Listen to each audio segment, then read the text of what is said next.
ఏమండోయ్, పొద్దున్నే పేపర్ చదువుకుంటాకే బాల్కనీలో వేసుకునే కుర్చీలా ఉంది కదండి.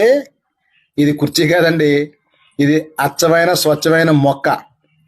అదే కాదు, బిల్డింగ్ కట్టినప్పుడు కట్టే పిల్లర్స్ లా ఉన్నాయి సరా, ఇది కూడా మొక్కే. అంతెందుకు, ఒక పెద్ద కూజాలాగా చూడండి చక్కటి రూపంతో ఉంది, ఇది కూడా మొక్కే. ఇంతకీ ఇవన్నీ ఏంటనుకుంటున్నారు? ఈ మొక్క పేరు లెగస్ట్రోమియా ఇండికా. దీనికి ఇంకో పేరు కూడా ఉందండి, అదేంటంటే ప్రైడ్ ఆఫ్ ఇండియా. ఈ మొక్క సంవత్సరంలో సుమారుగా 6 నెలలు చాలా చక్కటి పూలు పూస్తుంది. ఆ పూలు పూసినప్పుడు దీని అందం ముందు ఏ మొక్కైనా దిగదుడిపే, అందుకే దీనికి ఆ పేరు వచ్చింది. దక్షిణ చైనా మొదలుకొని మన హిమాలయాలు ఇటువైపు వరకు ఎక్కువగా విరివిగా పెరిగే ఈ మొక్క మనం పెంచుకోవడానికి మెయింటెనెన్స్ కూడా చాలా తక్కువే, అయినా ఖరీదు మాత్రం చాలా ఎక్కువ అండి.